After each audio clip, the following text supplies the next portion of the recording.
Pour les acteurs locaux qui vont venir vous parler, on va d'abord accueillir Brigitte de l'Amicale des locataires de la RIVP Port-de-Vanves et ensuite Josiane du CNL 75. Voilà. Donc d'abord Brigitte. Où est Brigitte ?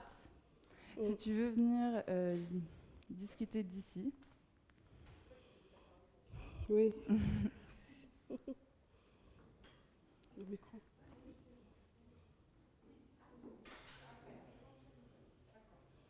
Le micro, il est là. Eh ben, bonsoir tout le monde. Je me présente, je suis l'amicale RIVP de la Port-de-Vanves. Ça fait maintenant bientôt 5 ans que je me bats justement sur les mal logés.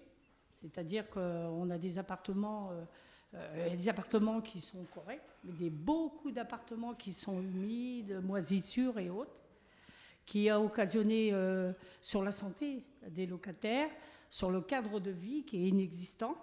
Donc ça a été une bagarre depuis plus de 5 ans. D'ailleurs, je suis sur YouTube. J'ai fait venir la presse, l'hygiène. Enfin, on a fait tout le nécessaire pour prouver notre bonne foi. Vous regarderez, allez sur YouTube, Amicale RIVP ou Brigitte Agrain, vous allez voir les suites. Donc oui, il y en a marre que les bailleurs, en fait, tout ce qu'on leur demande, tout passe à côté, quoi. Ils s'en fichent. Justement, j'ai la trésorière là, qui va vous dire tout à l'heure. Si. Il faut que tu viennes. En fait, les augmentations des loyers. Bon, il y a des choses qui ne vont pas du tout. Comment vous expliquer c'est pareil. En fait, vous savez, les détecteurs d'incendie, on paye encore, que normalement on n'a pas à payer. Ça, je me suis renseignée, j'ai vu des avocats et autres. Et plein de choses qui ne vont pas. Elle vous expliquera, parce que c'est la trésorière, elle travaille dans l'immobilier. Donc c'est quelqu'un qui a quand même 90 logements qu'elle s'occupe. Pas de logements, des bâtiments, excuse-moi. Et voilà, et nous, le cadre vie, on en a marre. Tous les jours, je reçois des appels de gens qui ont des enfants. Alors, ce que je reproche, c'est qu'on nous met, nous les pauvres et les émigrés, dans ce qu'on appelle un QPV, quartier prioritaire de la ville. On est dans un QPV, nous, je vous parle, Port-de-Vanves et RIVP. Donc, le problème qui se pose, c'est qu'il y a beaucoup de gens qui parlent très mal français ou... comment dirais-je, ou des femmes seules qui sont dépassées de tout, quoi. Vous comprenez ? Et ils n'en font ce qu'ils veulent. Vous comprenez ce que je veux dire ? Et il y a plein de choses qui ne vont pas. Moi, j'ai des photos que je peux vous faire voir sur mon téléphone. Il faut voir comment les appartements sont. Il y a des fentes, de l'eau qui coule de l'extérieur. Donc, je me suis battue depuis X temps de ça. Voilà. Et il faut que ça change. Il y en a marre d'être exploités par des bailleurs qui ne respectent rien. Voilà. Si vous avez, si vous avez des choses à dire aussi, je pense qu'il y a plein de gens qui doivent souffrir. Hein. Voilà. Juste pour préciser un petit peu, les quartiers politiques de la ville, QPV, oui. À la base, c'est quand même un outil. Donc la politique de la ville, c'est un dispositif de l'État qui donne plus de moyens à certains quartiers qui sont... définis comme prioritaires pour donner plus de moyens pour que les choses aillent mieux. Mais justement, normalement, ça ne va pas mieux, justement. Normalement, ça devrait être, ça ne l'est pas. Et je peux vous donner plein d'exemples. Les gens, ils sont dégoûtés, ils sont dépassés. Parce que rien n'est fait. On nous met, bien entendu, le quartier prioritaire de la ville. Si vous voulez, on va vous mettre plein d'associations. Mais est-ce que ça va arranger les gens qui habitent chez eux dans la moisissure et autres? Est-ce que ça va faire quelque chose? Non. Nous, on veut justement que ça change. Voilà. Oui, merci. Parce que c'est vrai qu'on est ici pour parler du logement. Donc, oui, voilà. Et justement, comme c'est un quartier prioritaire de la ville, normalement, on devrait être plus aidé au niveau des cadres de vie. On n'a pas de cadre de vie. Voilà, c'est ça le problème. Ça, moi, j'ai des témoignages et tout. Tu me connais très bien. Et franchement... ça fait 4 ans que je vis ça. Mais je voulais aussi... souffrance des locataires. Brigitte, je voulais aussi que tu dises aussi le positif, les logements qui a été mis en place depuis le combat. Oui, alors, positif, on va pas parler, oui. Positif, alors je vais vous dire, il y a eu l'histoire de la réhabilitation. Voilà. Donc la réhabilitation, il y a des gens qui voulaient partir, des gens qui ne voulaient pas partir. Bon, alors ça a été un petit peu la pagaille. Bon, arrivé là, moi j'étais hospitalisée. Donc on a appelé, voilà, voilà. Et en me disant qu'on allait virer tous ces gens. Et moi, ça fait 4 ans que je me battais pour ça. Donc à la suite de ça, j'ai dit oui, bah, vous prenez, il n'y a pas de problème. Je cite pas de nom. Hein. Bon. Arrivé là, quand je suis revenue avec ma trésorière, on a fait des recherches et on a vu que Jean Castex, le Premier ministre, il avait dit qu'il voulait tout changer, faire de la mixité sociale et autres. Quand j'ai voulu avertir les locataires, bah, on leur avait dit que la mairie n'avait pas encore signé, enfin, pour les logements, pour que ça soit en restructuration. Bon, ça a été toute une... voilà. Bon, maintenant, à l'heure actuelle, eh ben, positif. Eh ben, oui, maintenant, avec Madame Agnès Bertrand, la maire et tout, on a eu une réunion avec Sylvie, je crois que c'était toi, il y avait Sylvie et puis, je ne sais pas, des autres personnes. Et on a demandé que toutes les personnes âgées, parce que vous savez, c'est un bouleversement pour ces personnes, du jour au lendemain où on dit de partir, tous ceux qui sont dans les autres îlots en surpopulation, qu'ils les fassent partir et que des personnes âgées et tout, ou autres, puissent loger dans les appartements quand la surpopulation sera partie, dans les autres logements. Je ne sais pas si je suis explicite, c'est assez compliqué quand même. Ça va? Donc à la suite de ça, l'accord a été fait, déjà à la mairie. Et après, bon, il y a eu des réunions à la RIVP et autres. Mais c'est vrai que la vie, jusqu'à maintenant, il y a des choses qui ne sont pas encore nettes. Hein, mais est-ce qu'il y a des habitants que tu as pu aider à se j'ai aidé reloger là, à l'heure actuelle. Il y a, je suis avec Madame Hubé, qui représente la société Mousse, enfin RIVP. Ça se passe très bien parce que, bon, moi, mes adhérents, je suis derrière pour voir si le protocole qu'ils avaient donné, c'est-à-dire d'accompagner les personnes âgées et tout ça, et c'est bien effectué. En fait, pour l'instant, ça va. Mais après, on verra la suite. Hein. Ils ne sont pas tous partis encore. Hein. Mais voilà. Sur quoi apporter la réhabilitation C'est une restructuration. En fait, c'est un bâtiment du 4 au 12. En face, il y a 1, 2, 4. Il y a le 4, le 10, le 6, attendez, le 12, le 10, le 6, le 4. En fait, c'est un bâtiment qui vont... En fait, il va pas être détruit, mais à l'intérieur, ils vont refaire ils vont faire des studios pour les étudiants ou autres, et ils vont faire aussi, pas spécialement les étudiants, hein, je vous vois, ils vont faire aussi des appartements plus grands pour les familles. Donc... bon, et puis, voilà. Et puis, nos appartements, ils ont plus de 50 ans, ça, il faut le dire. Mais il y a une chose, et ça, je le dis, et je le dis devant tout le monde, c'est que notre bailleur n'a pas entretenu comme il fallait. S'il avait entretenu, les logements ne seraient pas, certains logements, et beaucoup de logements, ne seraient pas dans l'état qu'ils sont maintenant. Au niveau des colonnes, enfin, il y a beaucoup de choses qui sont négatives. Il y a des positifs, mais il y a beaucoup de négatifs, encore maintenant. Et justement, on est là pour faire évoluer les choses, et je trouve ça bien. Merci. Voilà, et on vous remercie si ça merci. Peut avancer. Voilà. Bien sûr. Après, Madame... Madame Barra, si. Elle est en fait... elle est comptable dans l'immobilier. Donc, là, elle me sauve, parce que moi, les comptes et tout, c'est pas mon truc. Et justement, notre bailleur, en ce moment, il est en train les augmentations et tout, il y a des choses qui ne sont pas RIVP. Mais apparemment, Habitat, c'est pareil. J'ai parlé à une dame, là, Habitat, ça doit être pareil. Et on va vous révéler quelque chose et on va attaquer les bailleurs. Voilà. Okay. Et nous, on est indépendants. Hein. Voilà. Merci. Ok. Merci.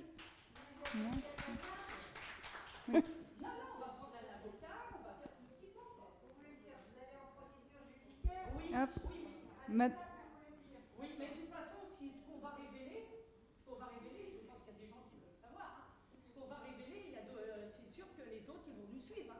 C'est pour ça qu'il faut qu'on soit solidaires. Parce qu'il y en a marre qu'on soit exploité.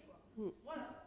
Okay. On est des quartiers pauvres, on est pauvres, mais ce n'est pas une raison on n'est pas pauvres, on n'est pas pauvres dans le cœur. Hein. bon, Mm. voilà ce que je veux dire. Ok. Ouais. Ça ne peut pas être exploité. Je n'ai pas les grands mots, les grandes phrases, c'est tout ce que j'ai à vous dire. Quoi. Il y a beaucoup de choses qui vont pas. Voilà. Alors, on s'est dit que les questions, ce serait à la fin. Mais si vous Non, voulez... comme les- elle est là. Ouais. On fait maintenant. À la fin? Ok. Ok. Brigitte, à la fin, pour la question, s'il te Mais plaît. n'hésitez pas à les noter, comme ça, vous les Merci. gardez en tête. Donc ensuite, on va accueillir Josiane du SANEI qui va nous présenter un petit peu leurs actions.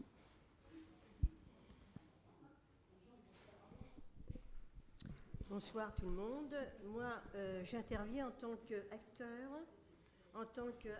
œuvrant sur le thème. J'interviens en tant qu'acteur œuvrant sur le thème logement social. Donc je m'appelle Josiane Lamotte. Je suis de la CNL, Confédération nationale du logement. Je suis secrétaire fédérale à la Fédération de Paris, CNL 75. Je vais vous faire un zoom sur la CNL.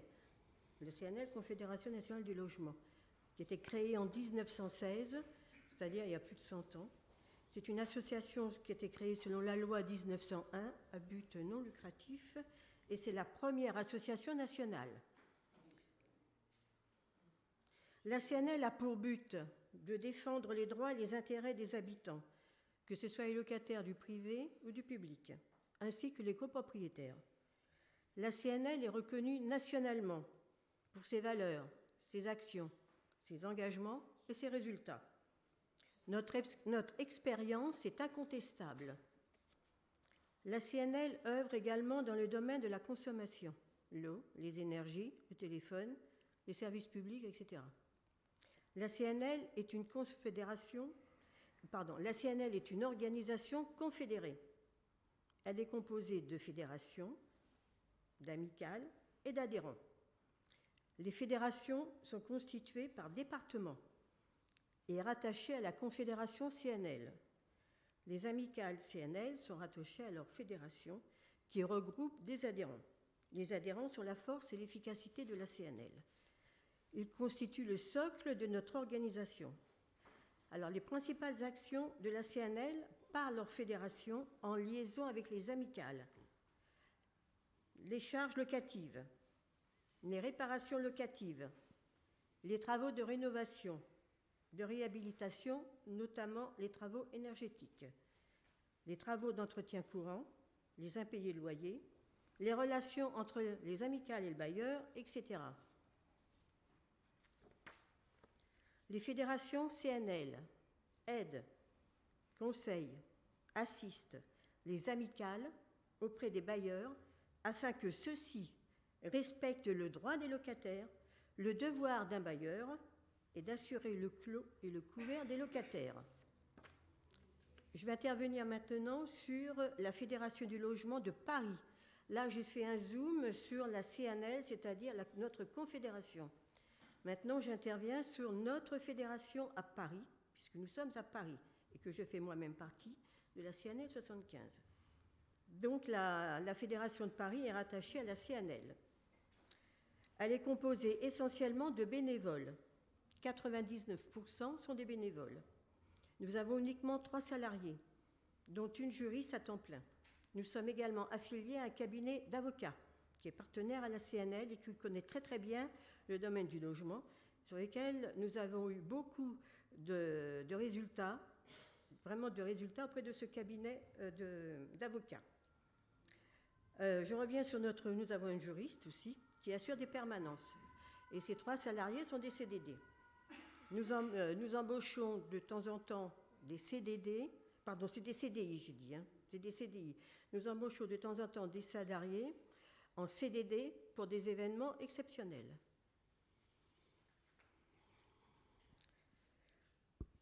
Donc, la structure de la fédération. Il y a un président, un conseil fédéral, un secrétariat fédéral et un bureau fédéral. Ce sont tous des bénévoles. La Fédération de Paris a entre 5 000 et 6 000 adhérents. Nous avons à la Fédération de Paris 400 amicales CNL. La Fédération de Paris est la plus importante fédération de la CNL. Il est dans l'intérêt des locataires de se constituer en amicales. Les amicales et leurs adhérents représentent une force auprès des bailleurs.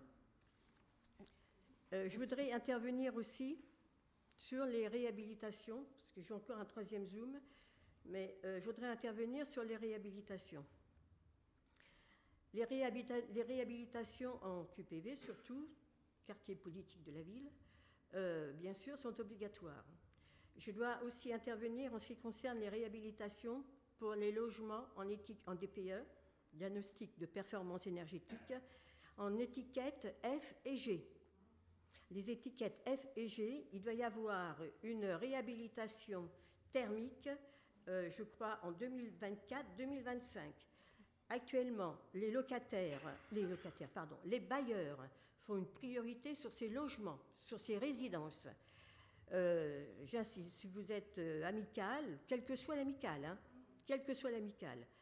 il faut insister auprès de vos bailleurs pour obtenir ces réhabilitations qui vont être obligatoires. Seulement, j'attire aussi votre attention sur le fait que ces réhabilitations en isolation thermique sont obligatoires, mais il ne faut pas oublier non plus les autres résidences qui ont aussi besoin de rénovation, de réhabilitation. Bien qu'elles ne soient pas en étiquette F et G, il y a aussi de gros problèmes. Brigitte les a signalés, de gros problèmes dans les résidences qui ne sont pas non plus en QPV. Il y a d'autres résidences où il y a de gros problèmes, que ce soit les radiateurs, que ce soit les canalisations, il y a une détérioration actuellement du patrimoine HLM. Il faut que les bailleurs en prennent conscience. Pour en revenir aux bailleurs, et c'est mon troisième zoom, il y a différentes catégories de bailleurs, des bailleurs sociaux, je parle. Évidemment, les bailleurs privés, c'est pas un cas particulier, mais c'est un cas où la CNL prend conscience aussi des difficultés, d'énormes difficultés sur les bailleurs privés, d'énormes difficultés. Moi, je vais revenir donc sur les catégories des bailleurs sociaux. Alors, il y a les organismes qu'on dit HLM, habitat loyer modéré. Donc, il y a deux catégories. Il y a les OPH, les offices publics de l'habitat, qui à Paris, c'est Paris Habitat. Et il y a aussi, donc, dans la catégorie des HLM, les ESH, c'est les entreprises sociales de l'habitat. Les 3F, Milieu de Vie Habitat, Séquence, la Sablière, Toit et Jeux, etc. Ces ESH sont composés essentiellement d'actionnaires, très important, d'actionnaires. Qui dit actionnaire dit dividende. Et le principal actionnaire de ces ESH, c'est évidemment Action Logement. Mais il y a aussi d'autres actionnaires. Il y a AXA, voilà. Et il y a aussi, donc, j'aime bien faire la différence. Et ensuite, il y a un autre organisme qui s'appelle les EPL. C'est l'entreprise publique locale. C'est les ex-SEM, c'est-à-dire Société d'économie mixte. Et là, il y a la RIVP, les régies immobilières de la ville de Paris, et Logiciemp, et CDC Habitat. Je reviens sur ces organismes, ces EPL, qui sont gérés par la ville de Paris.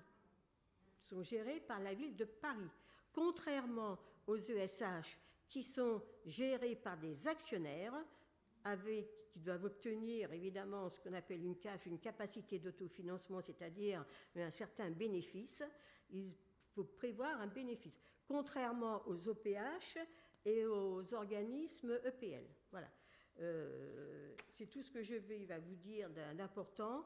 Et je vous remercie de m'avoir écouté. J'espère que je ne vous ai pas trop embêté. Non, et je reste à votre disposition si vous avez des questions à poser. Voilà. Okay, merci. Bravo. Merci. Donc là, on va passer sur le micro ouvert. Donc ça veut dire que vous qui êtes là, vous pouvez venir pour parler, partager votre expérience, votre avis sur la question. Et puis donner aussi l'exemple de votre vie, de votre situation, pour qu'on puisse entendre et puis voir avec qui vous tournez aussi. En fait, cette thématique, c'est de dire, on a tel problème, et puis nous aussi, on vous conseille vers qui vous tournez. Mm-hmm. Donc voilà. Alors, elle dit c'est la fin. Ah oui. Le micro, il n'est pas non. Comme elle est comptable, elle sera mieux explicite pour vous expliquer. Parce ça va pas loin. Là, il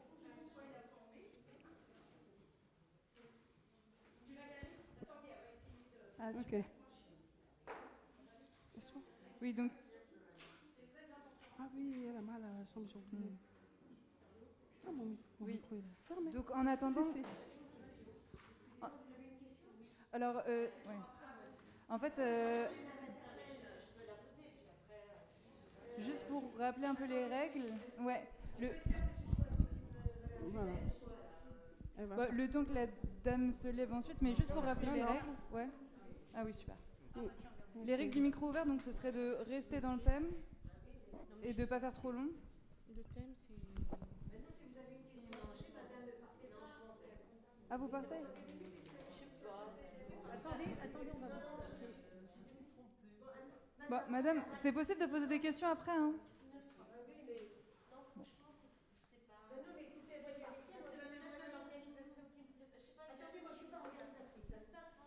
Tiens, qu'est-ce que je vais dire? Bah, tu parles pour l'histoire. On a l'impression qu'elle était missionnée. Attends, je vais te donner le. Voilà, vas-y. Mais madame, enfin, vous avez parlé avant, vous avez présenté des choses. Madame, vous voulez poser une question? Oui, bah, en fait, j'ai pas dit non, j'ai dit il y a un temps après pour les questions. Excusez-moi, Madame Lamotte, j'ai voulu poser les questions après la présentation de Madame. Madame a dit des questions après. Je me suis retenue, je les ai notées.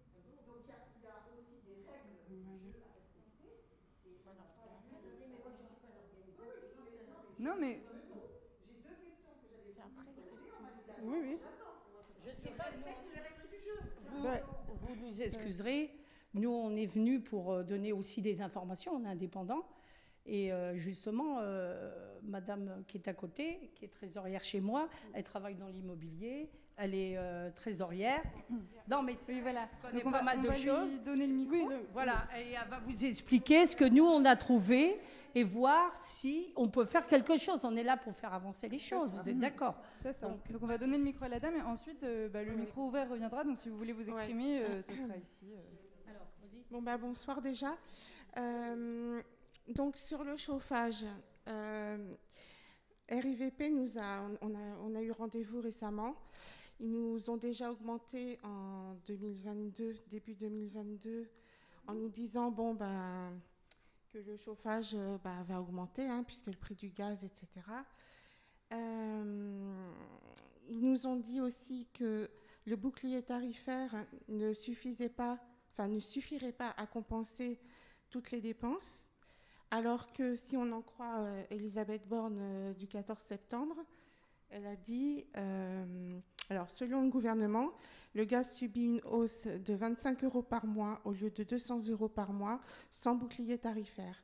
Donc moi je vois venir à grands pas la RIVP qui va nous dire voilà, le bouclier tarifaire n'a pas compensé, donc on va déjà payer au mois d'avril beaucoup, je pense, chacun. Et c'est pas normal, puisque normalement, il doit être ramené, avec le bouclier tarifaire, il doit être ramené au tarif réglementé du mois de novembre 2021. Donc là, toute leur hausse, là, normalement, on n'en veut pas. Ça doit... voilà. Et pour 2023, il y aura aussi l'électricité, puisqu'il y aura aussi un bouclier tarifaire.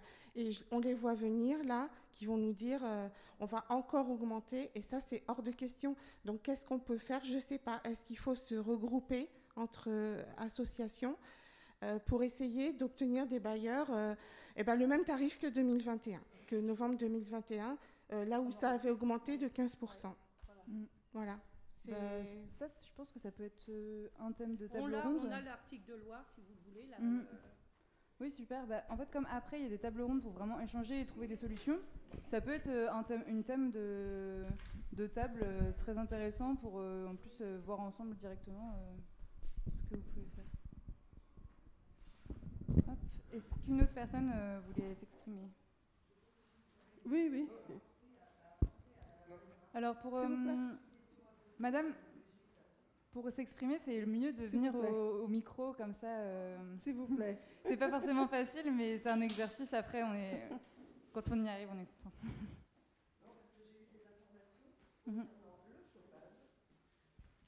Bonsoir, je m'appelle Sylvie Lequin, pour d'aucuns vous me connaissez, et je viens d'intégrer le Conseil de concertation locale de la RIVP au titre de la CLCV. Alors je commence à recevoir des informations, et notamment du chauffage. Je voudrais vous poser une question. Êtes-vous chauffé collectivement ou individuellement ? Alors je vous signale que déjà le litre d'eau chaude, j'ai tellement retenu ça que j'ai pas retenu le reste, passe à 15 €. Le mètre cube d'eau chaude, je veux dire, passe à 15 €. Il devait être à 12,54 € avant, voilà, et bien il passe à 15 €. Voilà ce que je voulais vous dire. Et ça, c'est Merci pour l'info. l'information dernière. Voilà, merci. C'est ça que... Voilà.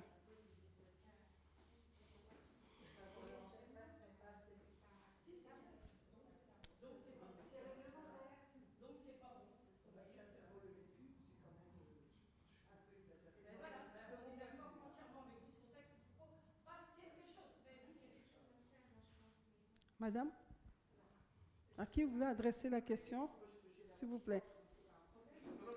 Non, s'il vous plaît. C'est plutôt pour même, ouais. Merci. Merci.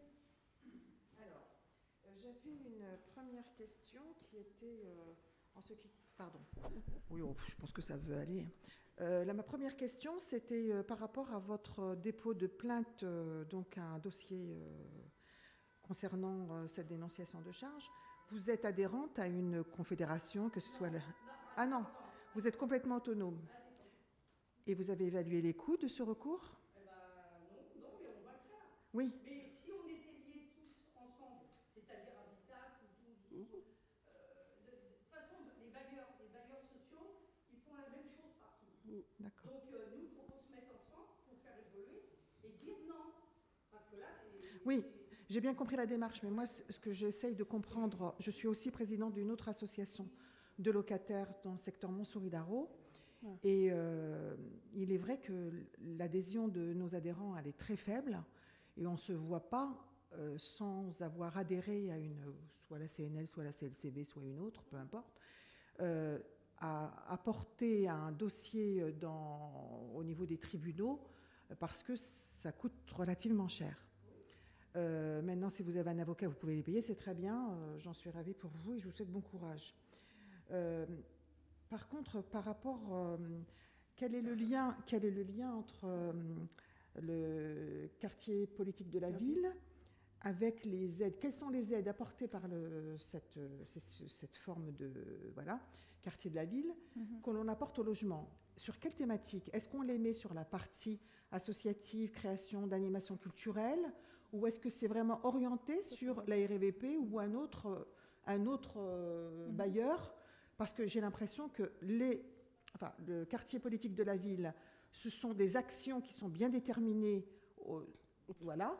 Et la RIVP étant une société à part entière, il n'y a pas de raison qu'on fusionne un financement qui vient de la ville avec quelqu'un qui gère que le bailleur social qui gère ça comme son entreprise vienne empiéter dessus. Donc je pense qu'il y a deux distinctions. Il y a l'aide au niveau quartier et il y a les actions que doit faire le bailleur social. Et puis j'en avais une autre, mais je l'ai oubliée. Voilà.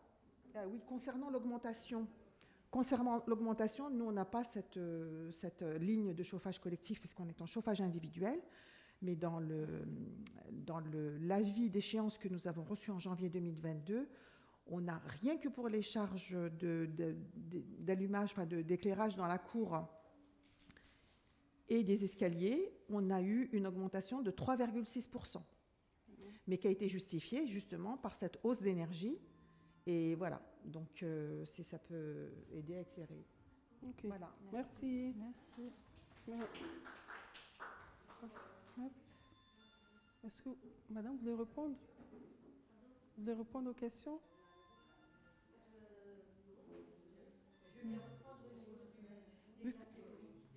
Ouais. Moi, Vous que vous êtes une... mais... Oui, venez, s'il vous plaît. Vous êtes une fédération, vous représentez une fédération. S'il vous plaît, bien sûr. Intervenir déjà au niveau des loyers. Des loyers, en ce qui concerne donc ce que j'appelle les 3 bailleurs parisiens. La RIVP, Paris Habitat et Logiciemp. L'augmentation de loyer est de 2,9%.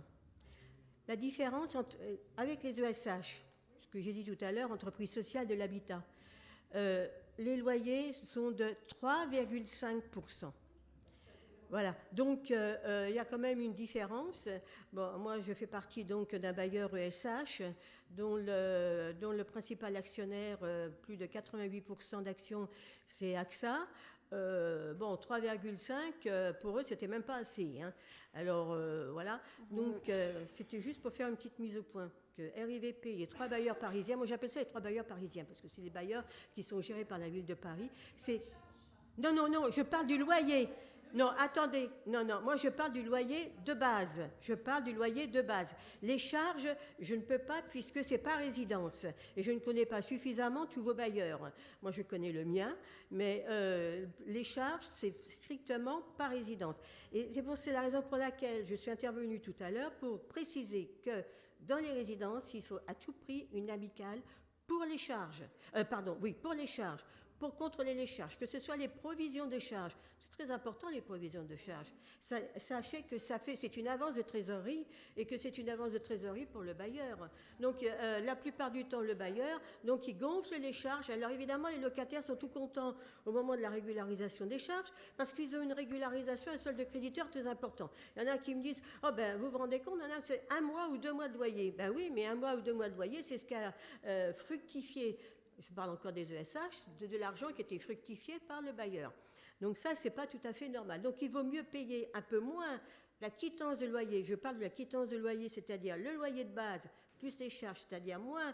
C'est pour ça qu'il est très important de vérifier les charges. Et vous devez avoir tous les justificatifs. Au moment du décompte de la régularisation des charges, les amicales ont le devoir et le droit de réclamer tous les justificatifs. Quand je parle des justificatifs, c'est les factures, c'est tout ce que payent les locataires au titre de ce qu'on appelle, nous, les charges récupérables. Quand on dit il y a charges récupérables et charges non récupérables. Charges récupérables, c'est récupérable par les locataires. Non récupérable, ce n'est pas récupérable par les locataires et ça veut dire que c'est récupérable par le bailleur. Donc, c'est très important de faire cette distinction et de bien contrôler les charges, ce qu'on appelle récupérables, les charges locatives. Parce que quelquefois, il y a des petites erreurs. On ne sait pas si c'est volontaire ou involontaire, mais il y a des petites erreurs. Et c'est très rare que les amicales ne découvrent pas donc quelques petites erreurs. Voilà ce que je voulais dire. Et en ce qui concerne les quartiers politiques de la ville, je suis intervenue déjà, je crois. Bon, c'est tout. Non, elle a posé la question. La dame, vous pouvez reprendre la question. Pourquoi l'État, quartier politique de la ville? Alors, il faut savoir que l'État, maintenant, ne finance plus. Hein. L'État ne finance plus. Il n'y a plus de subventions. Sauf dans le cadre du plan climat de la ville de Paris. Okay. Dans le cadre de du plan climat de la ville de Paris, c'est-à-dire il faut qu'il y ait obligatoirement effectué par le bailleur trois travaux. C'est-à-dire l'isolation thermique, les radiateurs, je dis ça de tête, le changement des radiateurs avec robinet thermostatique, là, et le troisième point, la VMC, c'est-à-dire la VMC, voilà, je ne sais plus, voilà, la VMC. Voilà. Donc là, c'est la seule subvention que verse l'État Ville de Paris. Hein. Je crois même que c'est la Ville de Paris. En échange d'avoir des appartements. Enfin, tout ça, c'est un... Oui, hein, ils ne font pas ça sans rien. Voilà. Alors, en ce qui concerne les travaux en QPV, évidemment, ils sont prioritaires. Ils sont prioritaires puisque ce sont des quartiers qui ont été identifiés par donc les conseils de quartier. Donc, dans chaque arrondissement, c'est les conseils de quartier qui ont identifié le quartier politique de la ville. Et c'est dans ce cadre-là, et dans le 14e, il y a ce qu'on appelle la banane, vous savez, c'est le quartier Porte-de-Vent. C'est le seul quartier dans le 14e où il y a donc un QPV. Voilà. Ok. Ouais. Sinon, ouais. Il n'y a pas de... Oui, c'est ça. Juste la politique de la ville, la délimitation des quartiers. C'est conseil d'arrondissement, excusez-moi. Ouais. Merci. Parfait. Merci. Oui, c'est ça. Très bien, vous suivez. Conseil d'arrondissement, excusez-moi, conseil d'arrondissement. C'est ça. Oui, c'est sur ça. Des bases absolument. Statistiques, absolument. etc. Mais c'est eux justement qui décident. Voilà, voilà. Et nous, on est pour la mixité sociale et on n'y va pas. Hein. Ouais. Non, non, non, mais là, en ce Ouais. moment, ils sont en train de faire des séparations, surtout avec la loi Elan. Hein. Surtout avec la loi Elan, là, ça ne nous a pas du tout arrangé. Et croyez-moi que ça va faire très mal. Hein. Je reviendrai un jour sur la loi Elan. C'est une catastrophe parce que les bailleurs sont en train de le mettre en application. C'est-à-dire la loi Elan, c'est-à-dire de revoir le bail tous les 6 ans, comme dans le privé. Hein. Revoir le bail tous les 6 ans. Et s'il y a un changement dans la composition du ménage ou s'il y a une évolution de carrière professionnelle, c'est-à-dire si les revenus sont plus importants et que le ménage dépasse les plafonds ressources, bye bye. Hein. Oh là là. Il y a quand même, dans les QPV, il y a aussi, non, parce que vous dites c'est tout à fait vrai, mais je rajouterais que dans les QPV, quand vous avez, mettons, 60 ans, vous êtes handicapé, il y a des situations où là, même si le loyer déjà n'existe pas, les QPV, les surloyers n'existent pas. Oui, je confirme. Dans les QPV, dans le PLH, dans le PLA maintenant, le SLS n'est pas appliqué. Supplément de loyer de solidarité. C'est important de le dire parce que si un jour on sait jamais, comme avec les bailleurs, on s'attend à tout, que vous soyez informés. Ok. Est-ce que je peux souligner Oui, oui, bien sûr. Oui, bien. au sujet justement de madame qui disait de vérifier les charges soumises et notamment les prévisions de charges.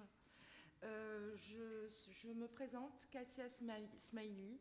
Je fais partie d'un conseil et le noter également l'importance de créer une amicale des locataires. Nous étions en réunion il y a 2 jours de cela et on a pris bien sûr toutes les mesures possibles pour avoir des différentes quittances et comment on appelle ça, toutes les factures, les justificatifs, et on a fait des comparaisons. Et donc on a constaté que depuis l'année 2019 et année par année, les charges ont augmenté, non pas de, j'ai entendu, de 3 ou 4%, mais à des pourcentages bien plus importants. Tellement important qu'on a été tous mais complètement pris et on a compris également que cela fructifiait effectivement la trésorerie du bailleur et la plus grande question, c'est de savoir, enfin, qui a été posée et qui leur a été posée, hein, c'est de savoir, suite à un départ, qu'est-ce qui se passe? Est-ce qu'on est remboursé? Suite à un décès, notamment, parce que le parc est rempli de personnes du 3e âge, hein, en grande partie. Et du coup, voilà, aucune réponse à cela. ICF La Sablière. Voilà. Je voulais le signaler. Comment? Alors, voilà, ils nous remboursent. Pour certains, ils nous remboursent sur les... Voilà, en début d'année. Sauf que sur la différence, on est sur un apport de loyer, pratiquement. Voilà. Et c'est pour ça que je dis, en cas de départ, qu'est-ce qu'ils font? Bah non. Vous pouvez venir répondre devant. ICF La Sablière, je connais un peu aussi. Hein, puisqu'en tant que Fédération de Paris, évidemment, nous avons affaire à différents bailleurs, hein, dont ICF La Sablière. Alors, moi, effectivement, lors des régularisations des charges, et il y a 2 aspects. Il y a un solde créditeur et un solde débiteur. Un solde créditeur, c'est-à-dire que c'est un remboursement pour le locataire. Un solde débiteur, donc là, c'est pas une dette, mais c'est ce que doit le locataire, puisqu'il a fait moins de provisions que prévu. En général, c'est souvent des soldes créditeurs. Lorsqu'une personne part, moi, ce que je recommande, c'est que la personne qui part, si elle ne veut pas donner sa nouvelle adresse au bailleur, eh bien qu'elle donne au voisin, un de ses voisins, voilà, si elle connaît des personnes, qu'elle se renseigne donc pour savoir si le solde de l'année N-1 où elle était locataire et créditeur, N-2 était les créditeurs, donc voilà qu'elle se renseigne, et puis qu'elle contacte directement ICF La Sablière. Ah ben à ce moment-là, il faut voir avec les héritiers. Il doit y avoir quelque chose. Ah ben oui, mais là, à ce moment-là, moi, si je peux me permettre, moi, je vais parler pour, je ne vais pas dire ma paroisse, mais enfin pour ma confédération. Là, c'est un cas de figure où ça ne peut être traité que par une juriste. Et nous avons une juriste à la CNL de Paris. Donc là, je ne peux même pas répondre. Je peux vous répondre pour un locataire qui est parti, donc qui peut donner sa nouvelle adresse.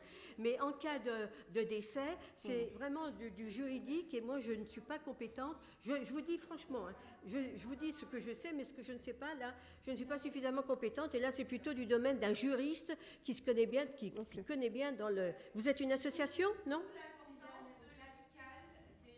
Locataire, oui. Soit adhérente à une confédération. Vous savez qu'il y a 5 confédérations.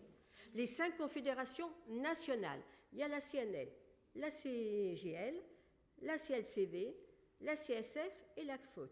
Ce sont les 5 associations nationales. Vous voyez, je parle pour tout le monde. Je ne parle pas uniquement de la CNL. Oui, mais pour moi, c'est pas pareil. Hein. C'est pas une association de locataires. C'est pas une association de locataires. Et souvent, madame, alors très bien, souvent la DIL envoie les personnes à la CNL. On a souvent des personnes qui sont allées voir la DIL et qui viennent nous voir après. Alors, bon. Après, il y a... C'est ça. Excusez. Pour information. Mais c'est pas une association de locataires. Voilà, c'est plutôt l'État. Voilà. Pour juste... Ouais.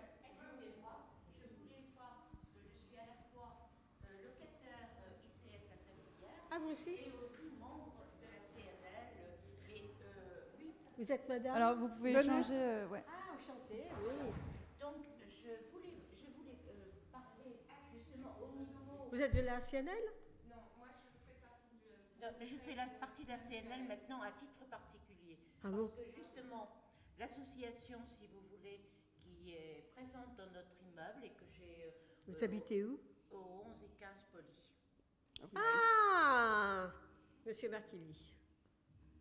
Donc, On va la remonter, là, l'association. On va la remonter. Bon, j'espère. Ah oui, il y a plusieurs associations, notamment des locataires, qui ont été en berne, malheureusement, pendant toutes ces... Surtout le confinement. Voilà. Et sont été... Il n'y a pas eu que le confinement, ma chère. Hein. Mhm. Il n'y a pas eu que le confinement. Mais allez-y, mais madame. j'entends bien que... Bon, alors, on pourra en revenir aux histoires de charges, et notamment les charges qui sont décomptées sur le... Comment on appelle ça?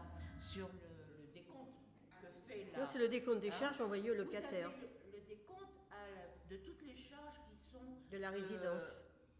Qui sont dues par... Voilà.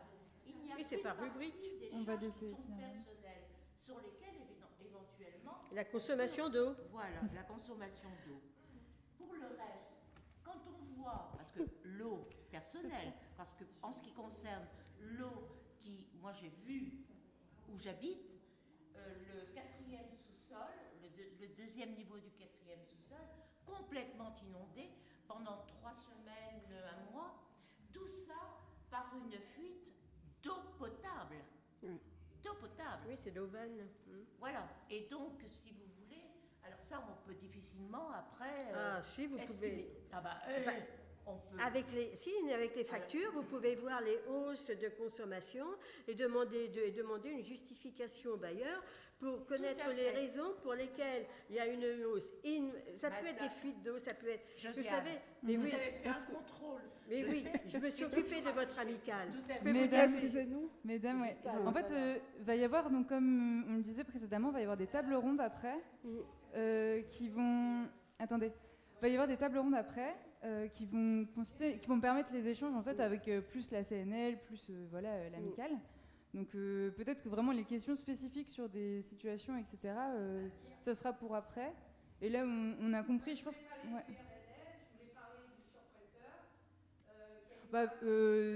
On peut terminer. Si. Est-ce qu'il y avait d'autres personnes qui avaient envie de prendre la parole pour s'exprimer?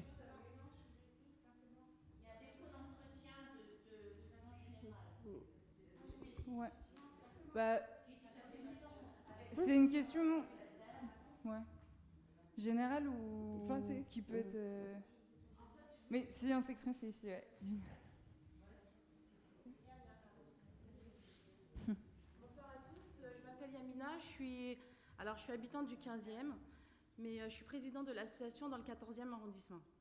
Et en fait, je voulais savoir que moi, dans le 15e, c'est un peu partout, je suis locataire à Paris Habitat, et en fait, on n'a pas d'amicale. Donc, je voulais savoir, quand les locataires n'ont pas d'amicale, vers qui on peut se tourner s'il y a un conflit ou un désaccord avec le bailleur. Donc, si on a un souci, je ne sais pas, on a de l'humidité ou alors on a une fuite, ou etc. Quand c'est une fuite, on peut toujours se tourner vers l'assurance d'habitation. Mais quand c'est, par exemple, on a de l'humidité ou alors on a un mur qui est fissuré ou j'en sais rien, s'il n'y a pas d'amicale, vers qui est-ce que c'est à la fédération? Est-ce que... Oui, mais s'il n'y en a pas, on fait comment? Faut créer. Est-ce que vous connaissez... Et Ouais. s'il y a un désaccord, vers qui on se tourne? Mhm. Vous pouvez aller à la CNL, aller voir le juriste de la CNL. Seulement, c'est pas le même prix, c'est 70 € la consultation. D'accord. Ouais. Donc, Si vous êtes une amicale, c'est nettement moins cher. C'est 4 fois moins cher. Mhm. Moi, ce que je vous conseille, c'est de constituer Un amical. Madame, ce serait peut-être l'occasion après de Oui, d'échanger. préciser, etc. Tu as vu? Non.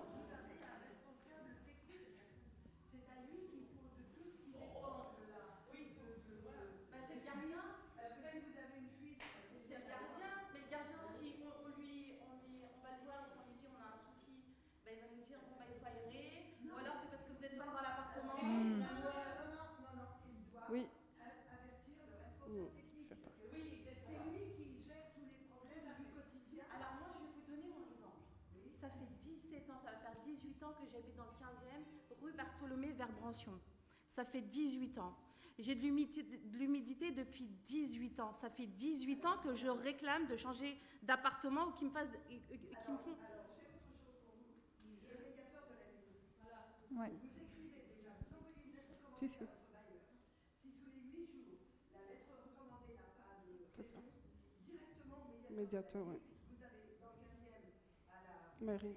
Oui, la maison des associations. Donc, oui, c'est ça.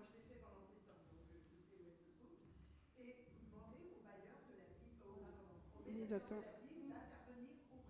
Mais je suis pas la seule, hein, c'est parce que Ouais. même sur la rue Humbert, Oui, c'est voilà. Mhm. Merci. Merci. On va peut-être prendre une dernière question. Il y avait Reska et puis ensuite on passe aux tables rondes. Pathé.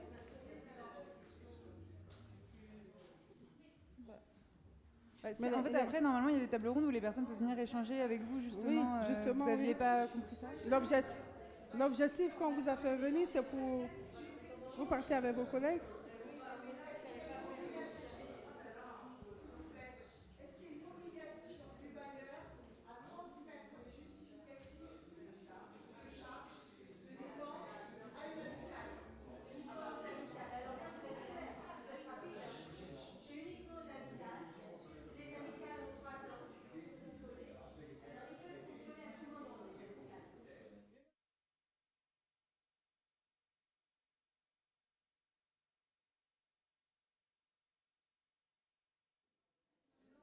Hop. Pour préciser tout le monde, on va clôturer ces échanges. On va passer aux tables rondes, aux échanges un peu plus personnels. Merci à tout le monde, merci de votre participation. Merci aux actrices qui sont venues nous présenter leurs choses. Les prochains rendez-vous, le 10 mars prochain, Oui. ça sera sur le petit geste écologique du quotidien. Donc, En tout cas, merci. le 10 mars à 18h45 au centre Angèle Parra, dans un mois tout pile. Ça sera sur les petits gestes écolos du quotidien, donc vous pouvez revenir. Et si vous voulez proposer des thèmes pour les prochaines fois, vous pouvez mettre sur les petites fiches qui sont un peu partout. Merci.